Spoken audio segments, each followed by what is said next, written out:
Good morning, welcome viewers. আজকে আমি চলেছি একটা দারুণ জায়গায়।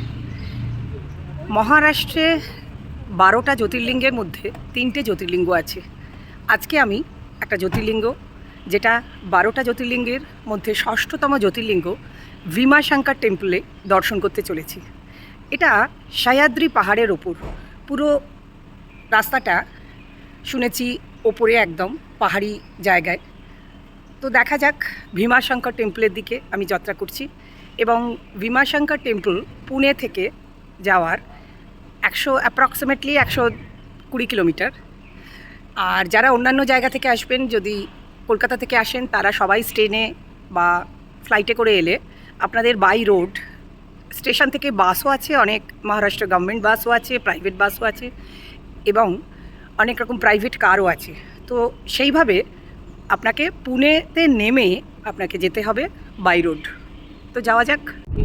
এই মন্দিরের আর একটা বিশেষত্ব হলো যে ঠাকুরকে স্পর্শ করে আশীর্বাদ নেওয়া যায় ঠাকুরের।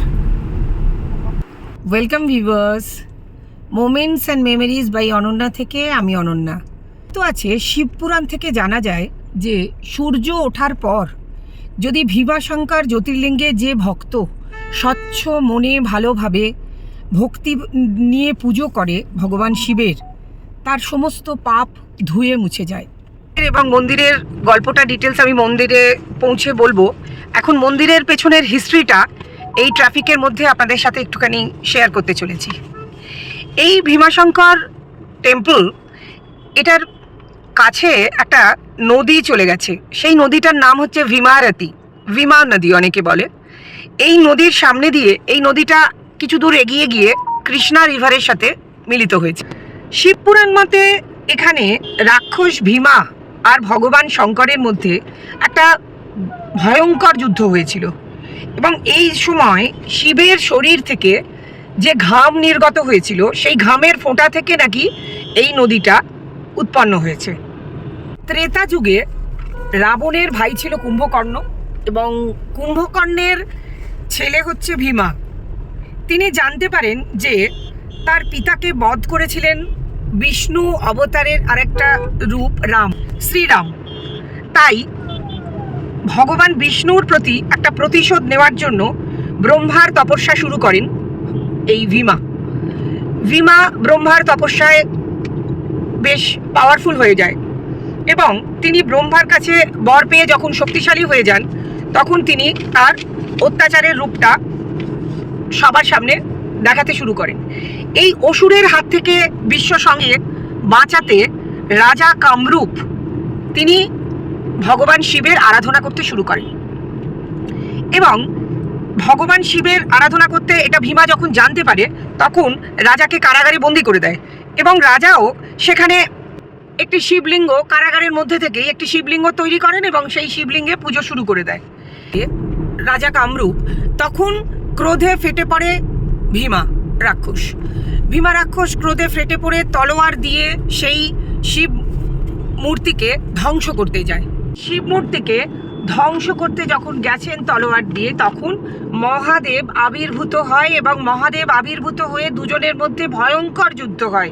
মহাদেবের জন্য বিনাশ হয়ে যায় ভীমা রাক্ষস এবং সেই সময়ই যুদ্ধের যে মহাদেবের শরীর থেকে ঘাম উৎপন্ন হয়েছিল, তার ফোঁটা থেকেই ভীমারতী নদীর সৃষ্টি হয় এবং সমস্ত দেবতারা তখন মহাদেবকে শান্ত করে সবাই মিলে অনুরোধ করেন যে মহাদেব যেন এখানে শিবলিঙ্গ হিসেবেই যেন প্রতিষ্ঠিত হন এবং সবাই যেন ওখানেই ওনাকে শিবলিঙ্গ রূপেই পুজো করেন। মন্দিরের আরতির টাইম দুপুরবেলা 12টা, 3টে এবং ইভিনিংয়ে। শ্রাবণ মাস এবং শিবরাত্রির দিন খুবই ভিড় হয়।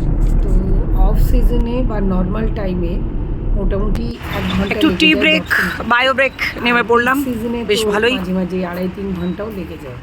সেই বুঝে আপনারা প্ল্যান করবেন।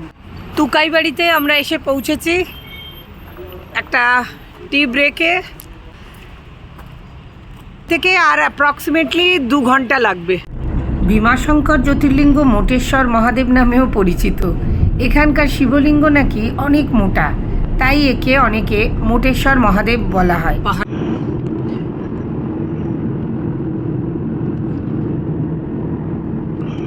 একটা মার্কেট দিয়ে আমরা চলেছি, আর বেশিক্ষণ দেরি নেই আমাদের। আমরা গোরেগাঁও দিয়ে চলেছি এখন। রাইট রাইট, এই আমাদের কথাই ছিল গোরেগাঁও দিয়ে যেতে হবে। গোরেগাঁওয়ের খুব কাছেই হচ্ছে এই ভীমাশঙ্কর।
এটা লাগছে পুরো ত্রিশূল আর এটা দিয়ে পুরো একটা লাইট পোস্টের মতো একটা ইয়ে করেছে। আমরা জ্যোতির্লিঙ্গের মন্দিরের 2 কিলোমিটার আগে গাড়ি পার্কিং করতে হলো এবং ওখান থেকে নামিয়ে দিল, এবং এই প্রায় 2 কিলোমিটার হেঁটেই যেতে হচ্ছে, কারণ দেখছি ভিড় ভালোই। সব পুজো দিতে সবাই এগোচ্ছে। আমরা এখন 1 কিলোমিটার হেঁটে, আর 1 কিলোমিটার আছে। দুধারে, মন্দিরের দুধারে প্রচুর পুণ্যার্থী চলেছে। এখান থেকে আর গাড়ি যেতে দেয় না।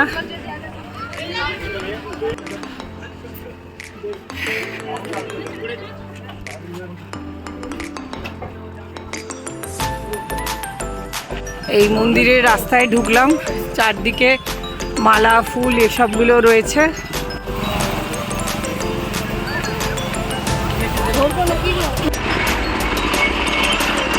দেবস্থান ট্রাস্টি এই দিক দিয়ে যাওয়ার রাস্তা।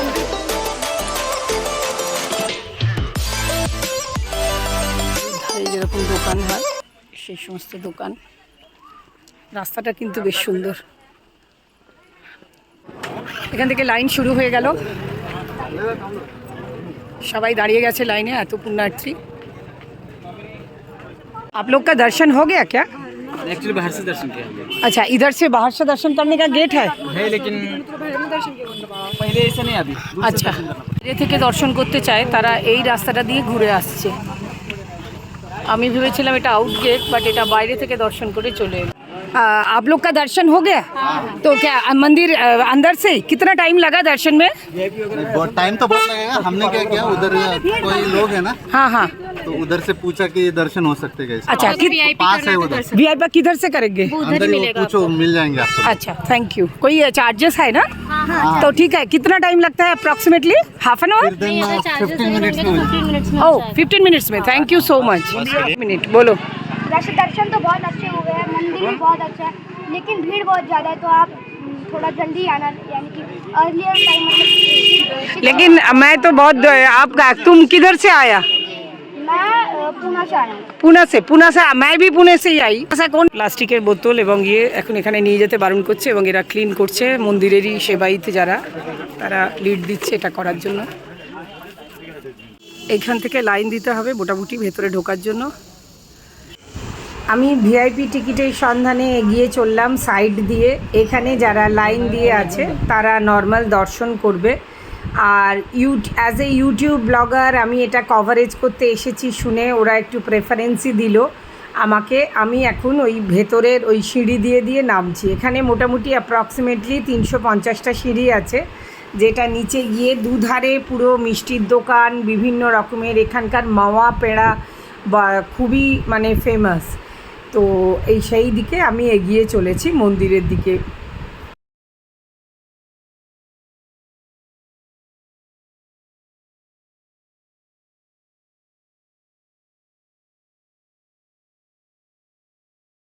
এখন মন্দিরে ঢুকে পড়েছি, আমরা লাইনে দাঁড়িয়ে আছি।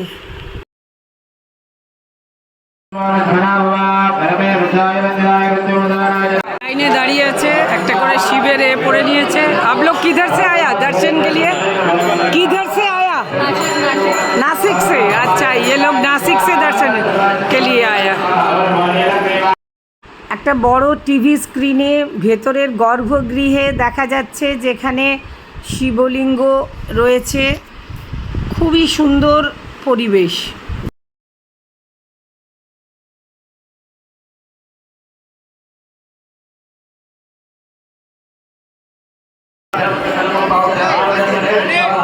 আমি এখন গর্ভগৃহে প্রবেশ করছি।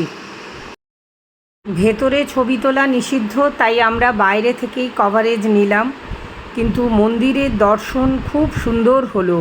মহাদেবের দর্শন করে মন ভরে। এত বছর পুনেতে আসার পর এই প্রথম আমার জ্যোতির্লিঙ্গ দর্শন হলো মহারাষ্ট্রের।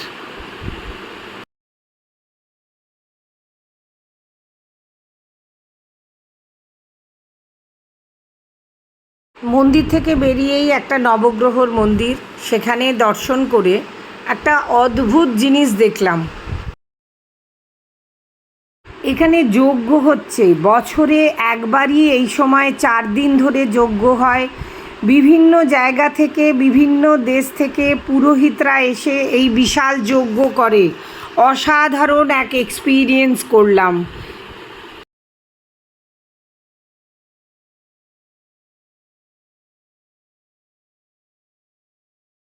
কত রকম শস্য এবং ঘি আহুতি দিচ্ছে।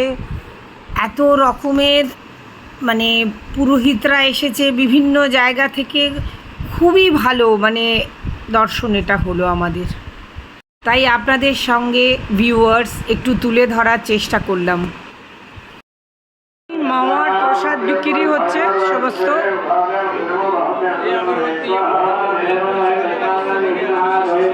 আর এই নন্দী,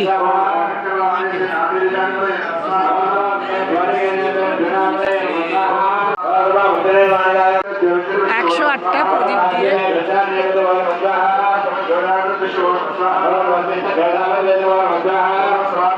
বাইরে এই সমস্ত মিষ্টি বিক্রি হচ্ছে। একেবারে শিবলিঙ্গকে টাচ করে দারুণ দর্শন। মোটামুটি কয়েকটা সিঁড়ি ভাঙতে হয়, কিন্তু লাকিলি ভিআইপি টিকিটটা পেয়ে গেছিলাম, তাই কোনো অসুবিধে হয়নি। যারা ভিআইপি টিকিট সাইট থেকে নিয়ে নেবেন 300 করে লাগছে।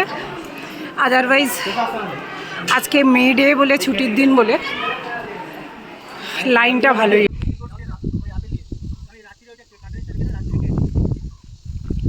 এই জায়গায় সহ্যাদ্রি পাহাড়ের ওপরে মন্দিরটা দেখলাম। এই পাহাড়ি এলাকাটা কিন্তু দারুণ, ভীষণ সুন্দর। এখানে বেশ ফটোশ্যুটের পক্ষে সবাইকেই বলবো একবার করে ঘুরে যেতে। कितने दिन का? बहुत साल का है ये। 100 টাকায় ভেজ থালি মন্দ নয়, বেশ ভালোই। পুজো দিয়ে দর্শন করে আসার পরে সব পুণ্যার্থীরাই এটা খাচ্ছে দেখলাম। বেশ ভালো, গরম গরম, বেশ ভালোই লাগলো। এখান থেকে বাস ছাড়ছে, যেখানে গাড়ি পার্কিং আছে সেখানে অবধি। মহারাষ্ট্রের স্টেট গভর্নমেন্টের বাস ফেরার পথে রাস্তার দুধারে আম গাছ ভর্তি আম। কত আম যে হয়েছে সেটা আর বলে করতে পারবো না। আমি তো নেমেই পড়লাম, নেমে পড়ে আম একটু কুড়িয়েও নিলাম এবং একটা লাঠি পেয়েছিলাম, সেটা দিয়ে 2-4টে আম পেড়েও নিলাম।